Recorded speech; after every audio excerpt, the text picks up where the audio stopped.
Alright, hi everybody. We are going to do chapter 5 today.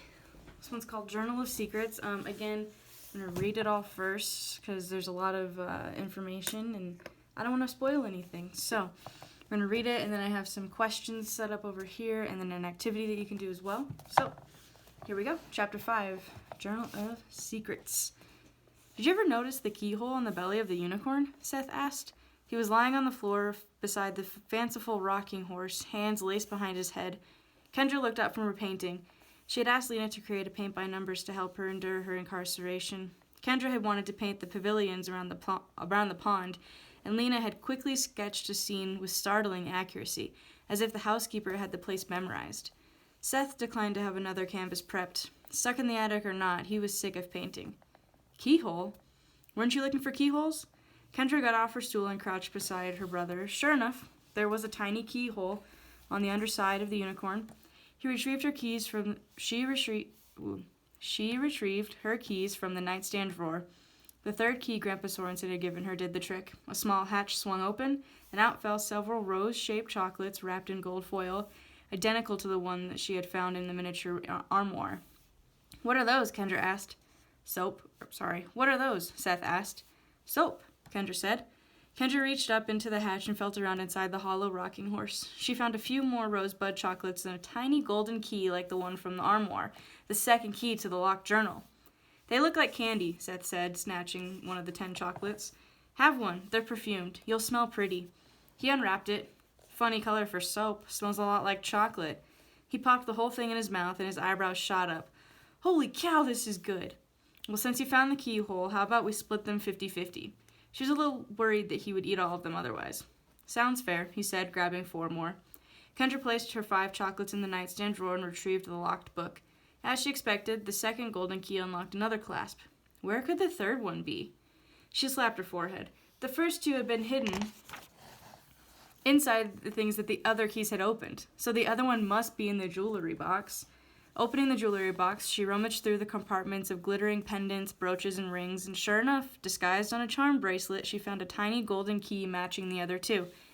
Kendra eagerly crossed the room and inserted the key into the final lock of the Journal of Secrets. Quite the ominous name, huh? The final clasp unlatched and she opened the book. The first page was blank. So was the second. She thumbed quickly through the pages. The whole book was blank, just an empty journal. Was Grandpa Sorensen trying to encourage her to keep a diary? But the whole game with the keys had been so sneaky. Maybe there was a trick to it as well. A hidden message. Disappearing ink or something. What was the trick with the disappearing ink? Spray it with lemon juice and hold it up to a light? Something like that. And there was another trick where you rubbed gently with a pencil and a message appeared. Or maybe something even more devious. Kendra surveyed the journal more carefully, hunting for clues. She held a few pages up against the window to see if the light might betray hidden watermarks or other mysterious evidence. What are you doing? Seth asked. He had only 1 chocolate rosebud left.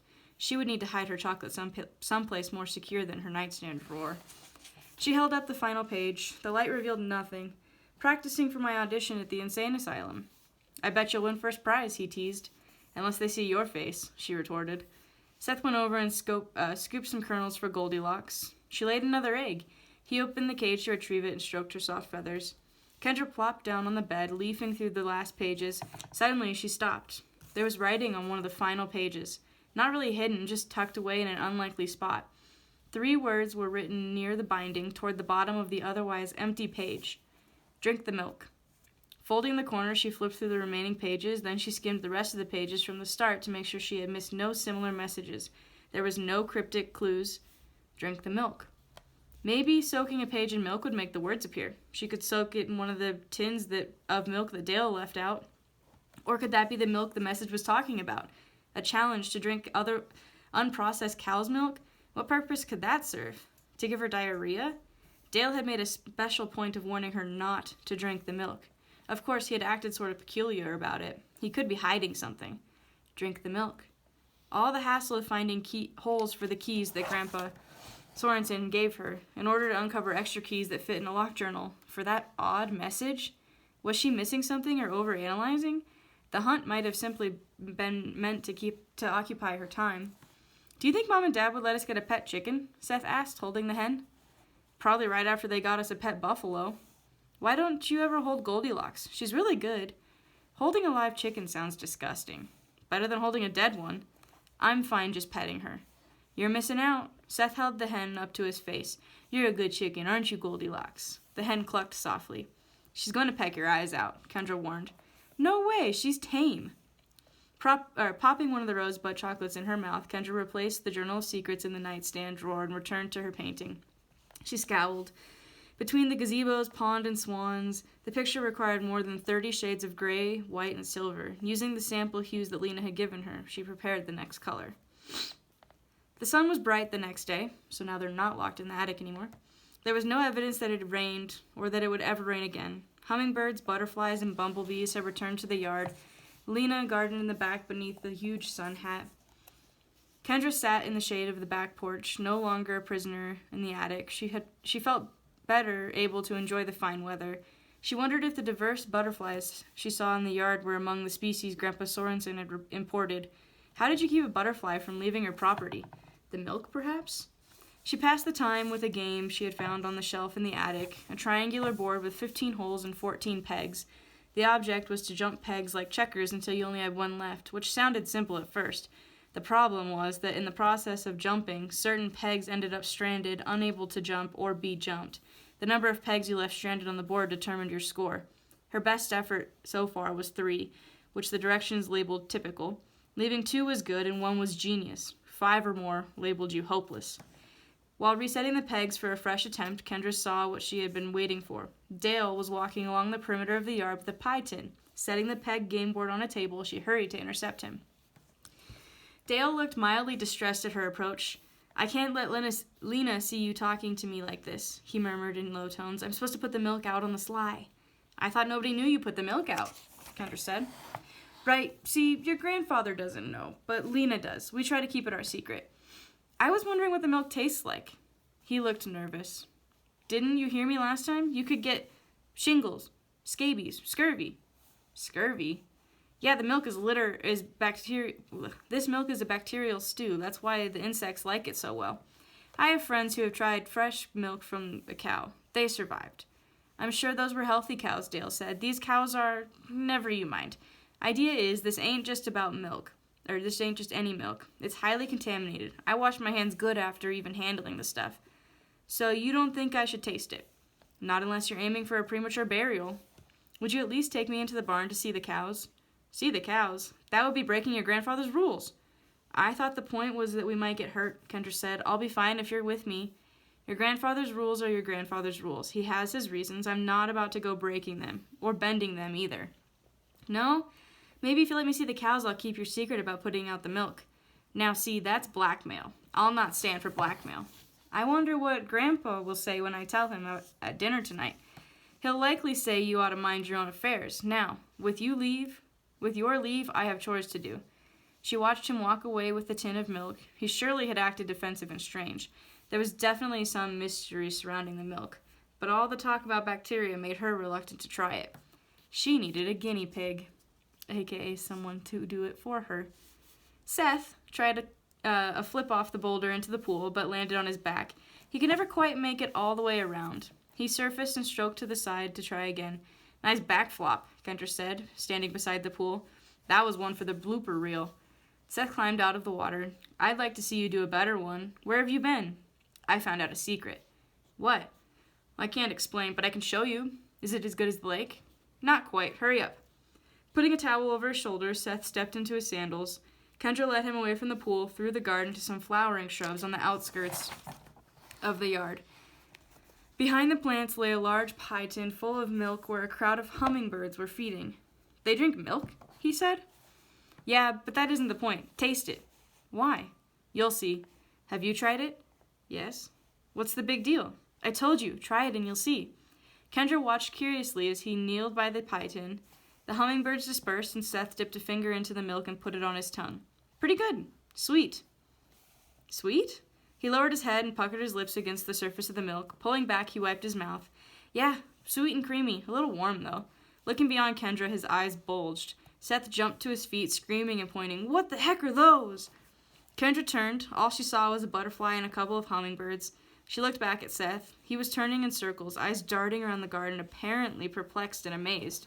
"They're everywhere," he said in awe. "What are?" "Look around! The fairies!" Kendra stared at her brother. Could the milk have totally fried his brain, or was he messing around with her? He didn't appear to be faking. He was over by a rose bush, gazing at a butterfly in wonder. Tentatively, he reached a hand out toward it, but it fluttered out of his reach. He turned back to Kendra. "Was it the milk? This is way cooler than the lake." His excitement seemed genuine. Kendra eyed the tin of milk. Drink the milk. If Seth was playing a prank, his acting skills had suddenly improved tenfold. She dipped a finger and put it in her mouth. Seth was right. It was sweet and warm, and for an instant the sun gleamed in her eyes, making her blink. She glanced back at her brother, who was creeping up on a small group of hovering fairies. 3 had wings like butterflies, 1 like a dragonfly. She could not suppress the shriek at the impossible sight. Kendra looked back at the milk. A fairy with hummingbird wings was drinking from her cupped hand.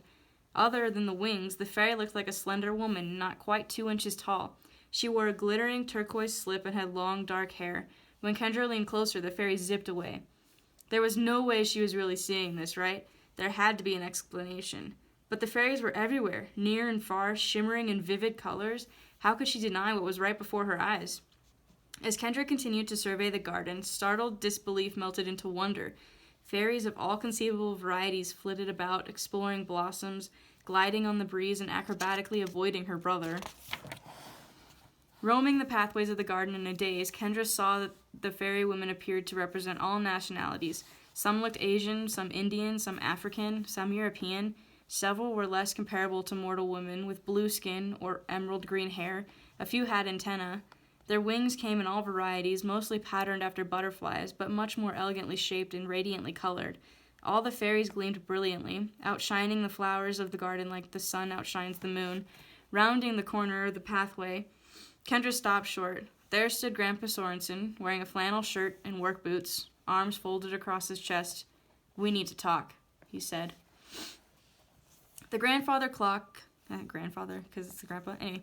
The grandfather clock told the hour, chiming 3 times after the introductory melody. Sitting in the high-backed leather armchair in Grandpa Sorensen's study, Kendra wondered if grandfather clocks got their name because only grandparents owned them.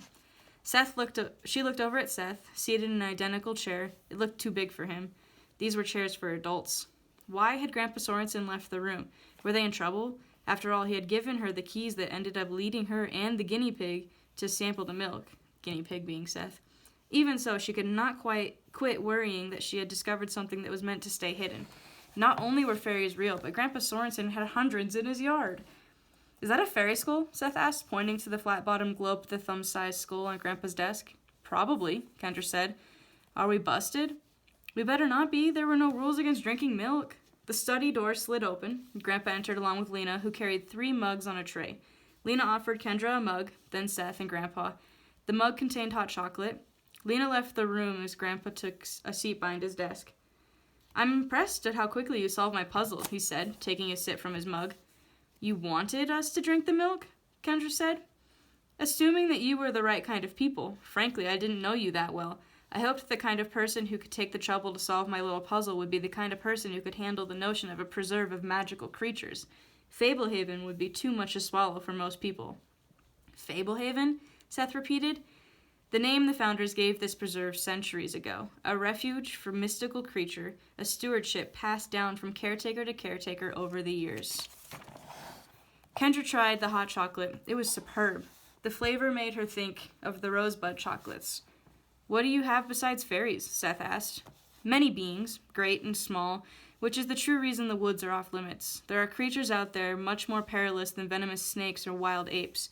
Only certain orders of magical life forms are generally permitted inside the yard. Fairies, pixies, and such." Grandpa took another sip from his mug. "Do you like the hot chocolate?" "It's wonderful," Kendra said. "It's made from the same milk that you sampled in the garden today." Same milk the fairies drink, just about the only food they'll eat. When mortals drink it, their eyes are open to the unseen world, but the effects wear off after a day. Lena will prepare you a cup every morning so you can stop stealing from the fairies. "Where does it come from?" Kendra asked. "We make it special in the barn. We have some dangerous creatures in there too, so it's still off limits." "Why is everything off limits?" Seth complained. "I've been a long way into those woods 4 times, and I've always been fine." "4 times?" Grandpa said. All before the warning, Seth said hastily. Yes, well, your eyes were not yet open to what truly surrounded you, and you were fortunate. Even when you were blind to the enchanted creatures populating the forest, there are many places you could have ventured into from which you would not have returned. Of course, now that you can see them, the creatures can interact with you much more readily, so the danger is much greater. No offense, Grandpa, but is this really the truth? Kendra asked. You told us so many versions of why the woods are forbidden. You saw the fairies, he said. Kendra leaned forward. Maybe the milk made us hallucinate. Maybe they were holograms. Maybe you just keep telling us whatever you think we'll believe. I understand your concern, Grandpa said. I wanted to protect you from the truth about Fablehaven unless you sought it out for yourselves. It is not the kind of information I want to thrust upon you. That is the truth. What I'm telling you now is the truth. You'll have ample opportunities to confirm my words.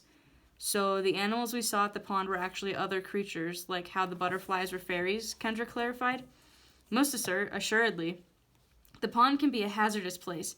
Return there now and you will find friendly naiads beckoning you near the water in order to pull you under and drown you. That's so cruel, Kendra said. It depends on your perspective, Grandpa said, spreading his hands. To them, your life is so ridiculously short that to kill you is seen as absurd and funny, no more tragic than squashing a moth. Besides, they have a right to punish trespassers. The island at the center of the pond is a shrine to the Fairy Queen. No mortal is permitted to tread there. I know of a groundskeeper who broke that rule. The moment he set foot on the sacred island, he transformed into a cloud of dandelion fluff, clothes and all. He scattered on the breeze and was never seen again. Why would he go there? Kendra asked. The Fairy Queen is widely considered the most powerful figure in all fairydom. The groundskeeper had a desperate need and wanted to plead for her assistance. Apparently, she was not impressed. So in other words, he had no respect for what was off limits, Kendra said, giving Seth a meaningful look. Precisely, Grandpa agreed. The Queen of the Fairies lives on that little island, Seth asked. No, it's merely a shrine meant to honor her. Similar shrines abound on my property, and all can be dangerous. If the pond is dangerous, why does it have a boathouse? Kendra asked. A previous caretaker of this preserve had a fascination with the naiads. The dandelion guy? Seth asked. No, a different guy, Grandpa said. It's a long story. Ask Lena about it sometime. I believe she knows the tale. Kendra shifted in the oversized chair. Why do you live in such a scary place?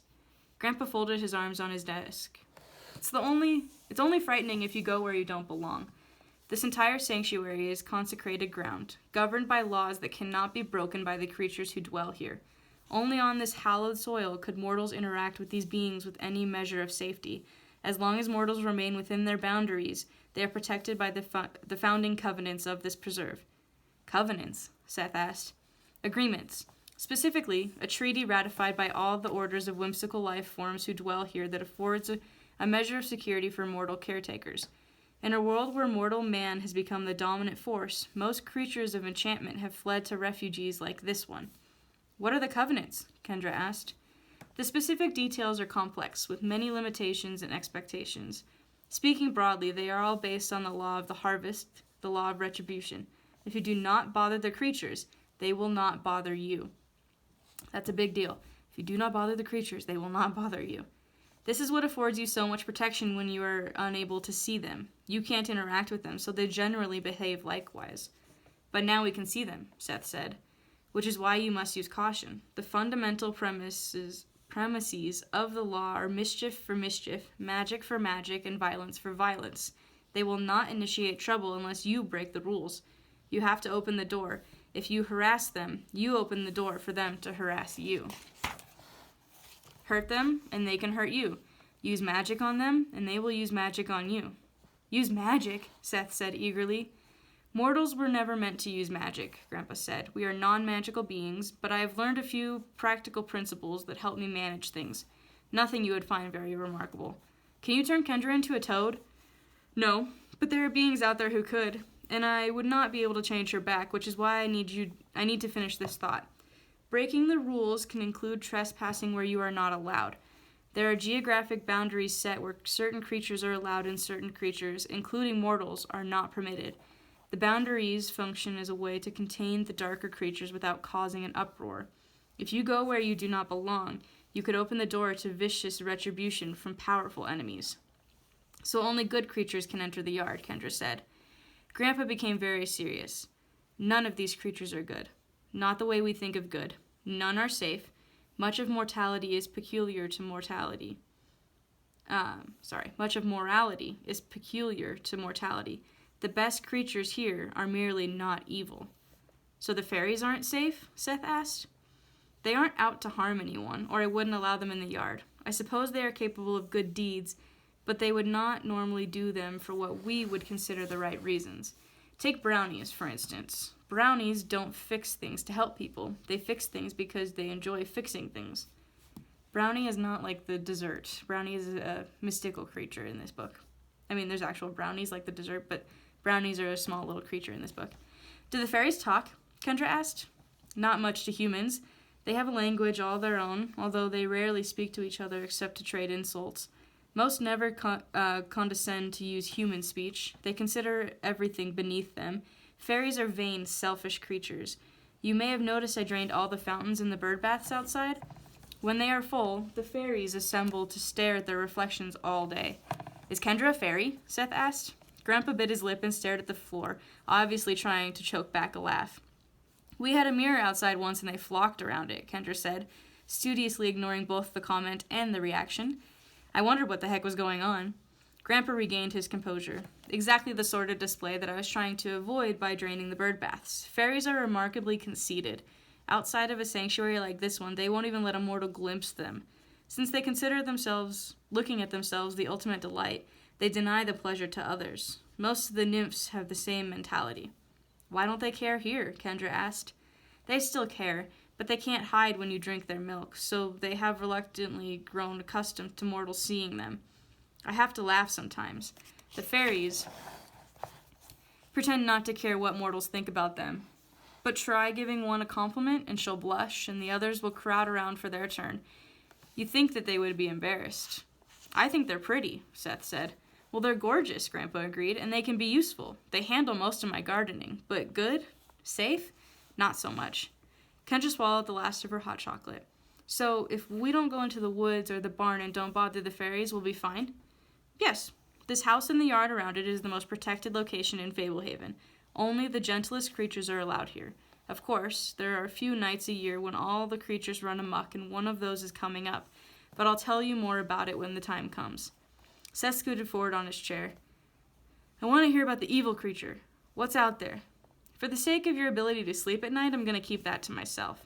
I met that weird old lady. Was she really something else? Grandpa gripped the edge of the desk.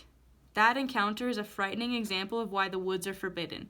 It could have been disastrous. You ventured toward a very hazardous area. Is she a witch? Seth asked. She is. Her name is Muriel Taggart. How come I could see her? Witches are mortal. Then why don't you get rid of her? Seth asked. That shack is not her home. It is her prison. She personifies the reasons why exploring the woods is unwise. Her husband was a caretaker here more than 160 years ago. She was an intelligent, lovely woman, but she became a frequent visitor to some of the darker portions of the forest where she consorted with unsavory beings. They tortured her. Before long, she became enamored with the power of witchcraft, and they acquired considerable influence over her. She became unstable. Her husband tried to help her, but she was already too demented. So when she tried to aid some of the foul denizens, which is like bad creatures. So when she tried to aid some of the foul denizens of the woods in a treacherous act of rebellion, her husband called in assistance and had her imprisoned. She has been trapped in that shack ever since, held captive by the knots in the rope that you saw. Let her story serve as another warning. You have no business out in those woods. I get it, Seth said. He looked solemn. Enough jabbering about the rules and monsters, Grandpa said, standing up. I have chores, and you have new world to explore. The day is fading. Go make the most of it, but stay in the yard. What do you do all day? Kendra inquired, walking out of the study beside Grandpa. Oh, I have many chores to keep this place in order. Fablehaven is home to many extraordinary wonders and delights, but it requires a great deal of maintenance. You might be able to accompany me on some of them, but now that you know the true nature of the place. Mundane work, mostly. I expect you'd have more fun playing in the garden. Kendra laid a hand on Grandpa's arm. I want to see as much as I can. Okay, so that's the end of that chapter. Next chapter is called Maddox. We'll see where that one goes. So, got some questions here for you. Kind of a few on this one, but it's kind of an in-depth chapter. You learn quite a bit. So let's go ahead and You can write them down, pause it, answer the questions, however you want to do this. But first question, what is special about the unicorn rocking horse and what was inside? Number 2, where did Kendra find the final key? Number 3, now that the journal is unlocked, what does it say? Number 4, what happened after Seth drank the milk? Number 5, what is Fablehaven really? Number 6, why do they have to drink the milk daily? Number 7, what happens if you get too close to a naiad? It didn't explain this, but a naiad is a creature that lives inside the pond. So if you get too close, what happens? Number 8, where's the shrine to the fairy queen? Number 9, what are the covenants or the agreements of Fablehaven between the mystical creatures and the mortals, the humans that live there? Number 10, who is the witch in the forest and what happened to her? Number 11, why was Grandpa okay with Seth and Kendra drinking the milk? Number 12 and 13 got small. I was running out of room. So number 12, we have, why do you think Seth is anxious to learn about the evil creatures in Fablehaven? And number 13, Fablehaven is protected by rules and boundaries. So there's the covenants that keep the magical creatures in their domains, and then the yard is protected by these covenants, so the bad creatures can't get into the yard. So, in your own life, are there any rules or boundaries that are meant to protect you? And maybe give 2 to 3 sentences explaining that for me. So feel free to send me this. I'm getting a few things online. You can send it to my email. I'll write that down again for you. You can always do this on like a Word document and just send it to kjones@wusd1.org. So you can send your answers if you'd like to. I can always send you back stuff. And then, little activity for you guys to do. Kind of a cause and effect type of thing. So it says, in life, every choice we make has a consequence, whether big or small. In Fablehaven, the choices can have big consequences. Use the graphic organizers below to show the effects of the choices made by the characters. So number 1, Seth disobeyed Grandpa's rules and went into the woods. So this is what happened. Give me 4 things that either did happen, like there were consequences for Seth's actions, right? So you can give me the consequences or things that could have happened to Seth in those woods, now that you know a little bit more. And number 2, Kendra and Seth decided to drink the milk. So we know they drank the milk. We know what the intended consequence of that was, what happened when they drank the milk. But what could have been some other consequences that might have happened when they drank that milk? Could have been bad, good, could they just been like, it's milk. So you can draw this out, do it on Google, send it to me, however you'd like to do it, but there's an activity for you there. This one will go up on Wednesday, so we'll do chapter 6 and learn more about Fablehaven on Friday. Have a good day.